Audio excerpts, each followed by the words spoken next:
The Book of Nahum, Introduction. Shortly before the fall of Nineveh, the capital of Assyria, in 612 BC, Nahum uttered his prophecy against the hated city. To understand the prophet's exalted outburst of joy over the impending destruction, it is necessary to recall the savage cruelty of Assyria, which had made it the scourge of the ancient Near East for almost 3 centuries.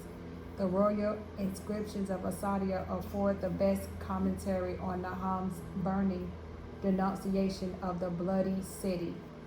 In the wake of their conquest, mobs of heads, impaled bodies, enslaved citizens, and various looters testified to the ruthlessness of the Assyrians. Just such a conquest was suffered by Israel when its capital Samaria fell to the Assyrians in 722/721 BC, and by Judah when its capital Jerusalem nearly fell to invading Assyrian armies.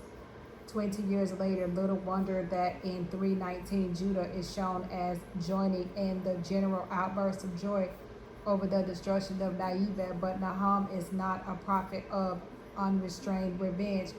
He asserts God's moral government of the world. Nineveh's doom is evidence that God stands against oppression and abuse of power. As an ancient Near Eastern superpower, Assyria had terrorized its smaller and weaker neighbors, exploiting their economies and subjugating their people for its own ends. Thus, Nineveh's demise is viewed as an act of divine justice. It is greeted by the small oppressed countries as a time of deliverance, as a moment of renewal, and as a message of peace. 2:1 and 3:19.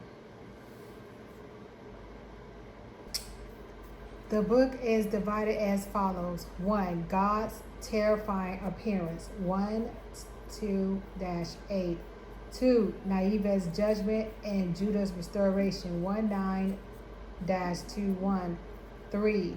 The attack on Nineveh's 22-37. 4. Nineveh's inescapable fate. 3:8-19. Nahum 1, Chapter 1. Oracle concerning Nineveh, the book of the vision of Nahum of El-Gash. 1. God's terrifying appearance.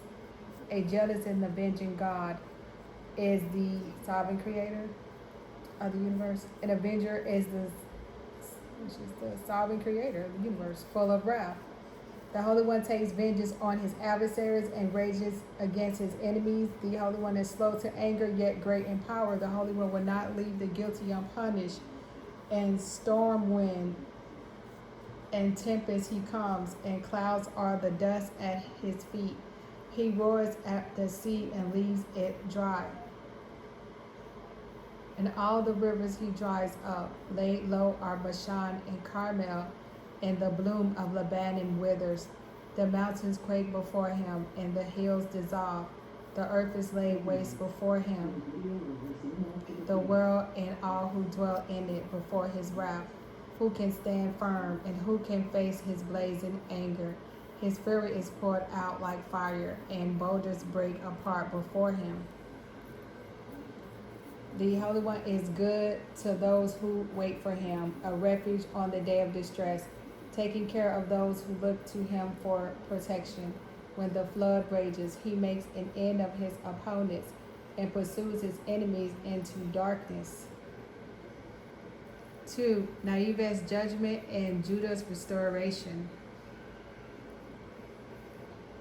What do you plot against the Holy One, which is the Almighty God, the one about to bring total destruction? No opponent rises a second time. Like a thorny thicket, they are tangled, and like drunkards, they are drunk. Like dry stubble, they are utterly consumed. From you has come one plotting evil against the Holy One, one giving sinister counsel. Thus says the Almighty God, though fully intact and so numerous, they shall be mown down and disappear. Though I have humbled you, I will humble you no more. Now I will break his yoke off of you and tear off your bonds. The Holy One has commanded regarding you. No descendant will again bear your name. From the house of your gods I will abolish.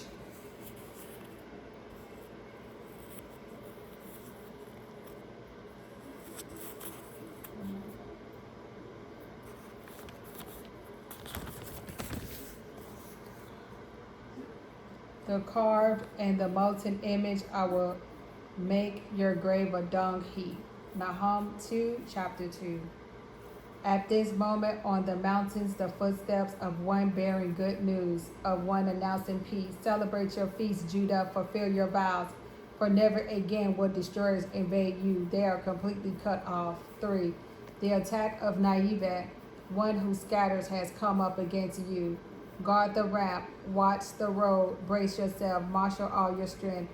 The Holy One will restore the vine of Jacob, the honor of Israel, because ravagers have ravaged them and ruined their branches. The shields of his warriors are crimson, the soldiers clad in scarlet, like fire in the trappings of the chariots. On the day he prepares for war, the cavalry is agitated. The chariots dance madly through the streets and wheel in the squares. Look like torches, blouting like lightning. His picked troops are called, ranks break at their charge, to the wall they rush. Their screen is set up, the river gates are open, the palaces is washed away, and the mistress is led forth captive, and her maidservants led away, moaning like doves, beating their breasts. Nineveh is like a pool whose water escapes. Stop, stop, but none turns back. Plunder the silver, plunder the gold. There is no end to the treasure, to the wealth in every precious thing. Emptiness, desolation, waste, melting hearts and trembling knees, churning in every stomach, every face turning pale. Where is the lioness den, the young lion's cave, where the lions went in and out, and the cub with no one to disturb them? The lions tore apart enough for his cubs and strangled for his lioness.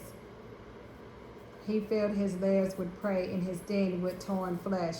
I now come against you, Oracle of the Holy of Hosts. I will consume your chariots in smoke, and the sword will devour your young lions. Your prey on the land I will bring to an end. The cry of your lioness will be heard no more. Nahum 3, chapter 3. Ah, the bloody city, all lies, full of plunder, whose looting never stops.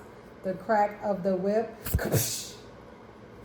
the rumbling of wheels, horses galloping, chariots bounding, cavalry charging, the flash of the sword and the gleam of the spear, a multitude of slain, a mass of corpse, endless bodies to stumble upon, for the many debaucheries of the prostitute, a charming mistress of witchcraft, who enslaves nations with her prostitution and peoples by her witchcraft.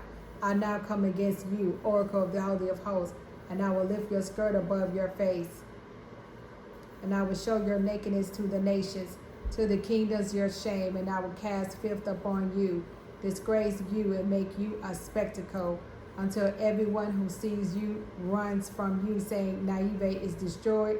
Who can pity her? Where can I find any to console you? For Nineveh's inescapable fate. Are you better than No Ammon,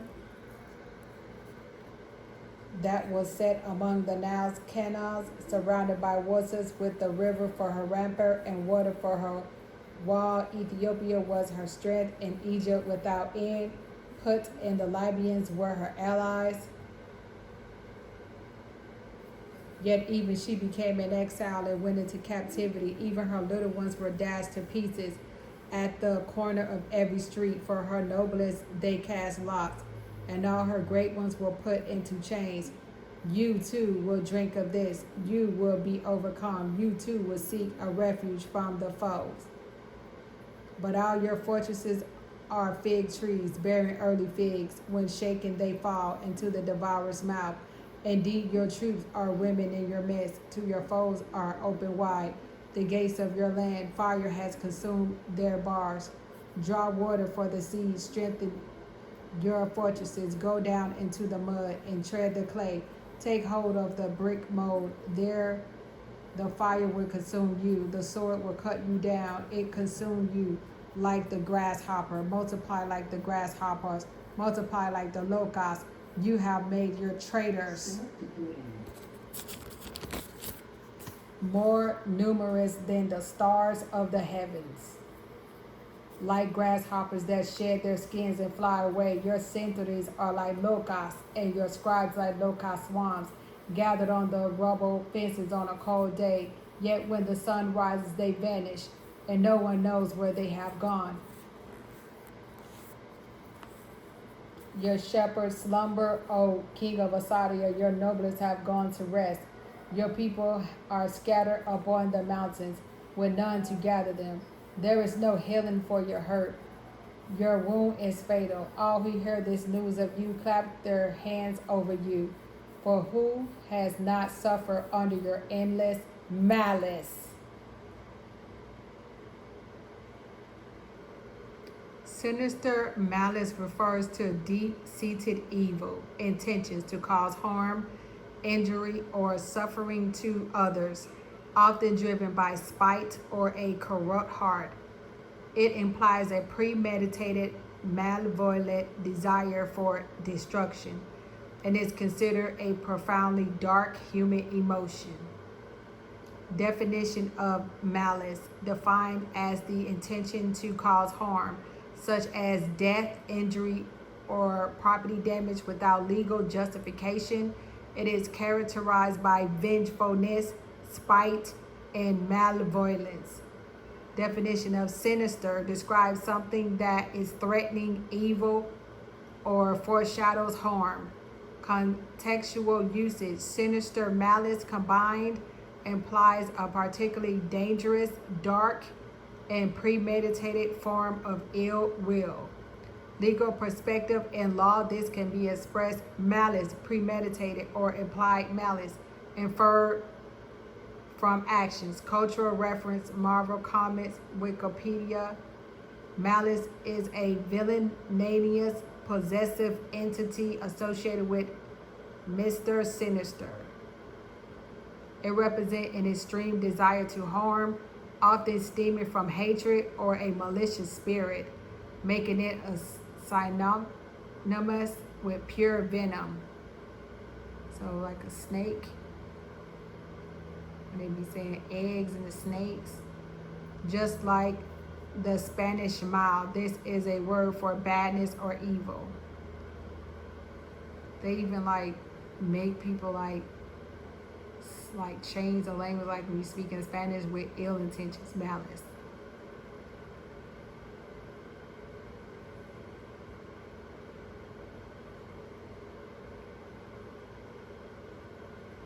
Or you see you got his mouth covered, they like want to silence people's mouth from speaking the truth, or speaking out, or speaking the truth.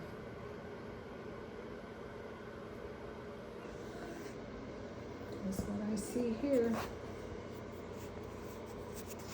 So, sinister counsel, deal or no deal. And they're talking about ain't no switching up and all this and that. Foolishness.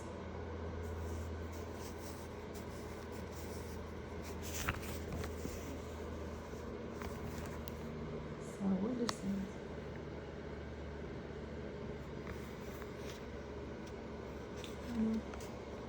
So we went back to this one, Micah, chapter 1. The word of the Holy One which came to Micah of Moreshet in the days of Jothiah, Mahaz, and Hezekiah, kings of Judah, which he saw concerning Samaria and Jerusalem. 1. Oracles of punishment. Hear, O peoples, all of you. Give heed, O earth. and all that is in it. Let the Almighty God be witnesses against you. The Holy One from his holy temple. For see, the Almighty God goes out from his place and descending treads upon the heights of the earth. The mountains melt under him, and the valleys split open like wax before the fire, like water poured down a slope. All this is for the crime of Jacob, for the sins of the house of Israel. What is the crime of Jacob? Is it not Samaria? And what is the sin of the house of Judah? Is it not Jerusalem? So I will make Samaria a ruin in the field, a place to plant vineyards, and I will throw its stones into the valley and lay bare its foundations. All its carved figures shall be broken to pieces. All its wages shall be burnt in the fire, and all its idols I will destroy. As the wages of a prostitute is gathered them, to the wages of a prostitute they shall return. For this I will lament and wail, go barefoot and naked, and I will utter lamentations like the jackal, mourning like the ostrich. For her wound is incurable, and it has come even to Judah. It has reached to the gate of my people, even to Jerusalem. Do not announce it in Gath. Do not weep at all in Beth Leproth. Roll in the dust. Pass by, you who dwell in Shapir, the inhabitants of Zanan. Do not come forth from their city. There is lamentation in Beth Ezel, and it will withdraw its support from you. The inhabitants of Baarath hope for good, but evil has come down from the Almighty God to the gate of Jerusalem. Hardness seized to the chariots, inhabitants of Lachish.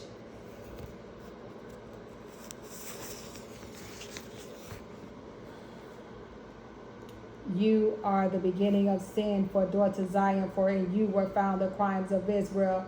Therefore you must give back the dowry to Moreshet Gath. The houses of Akzib are a dry stream bed to the kings of Israel. Again I will bring the conqueror to you, inhabitants of Moresha. The glory of Israel shall come even to Adullam. Make yourself bald, cut off your hair. For the children whom you cherish, make yourself bald as a vulture, for they are taken from you into exile.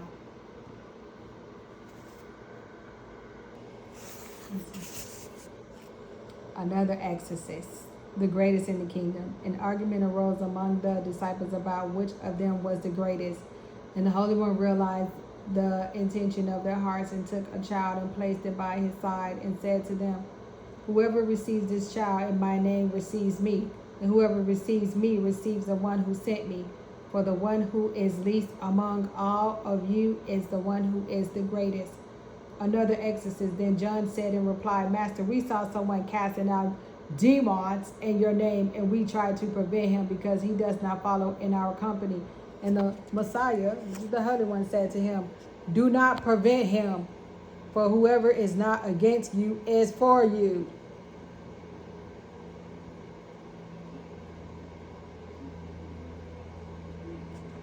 I don't know who they're talking about though. It looks like it's saying 91611 911 letter V. I don't know who it is though.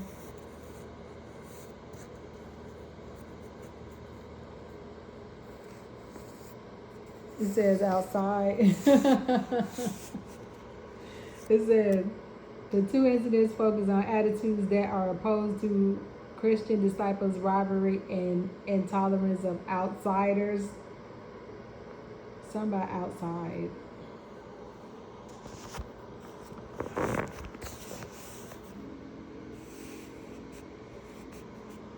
It could be a I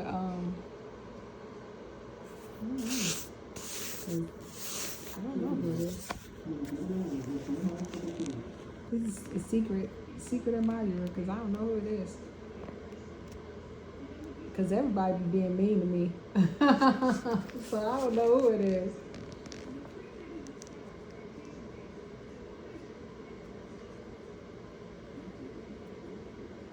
Let me see. I don't know.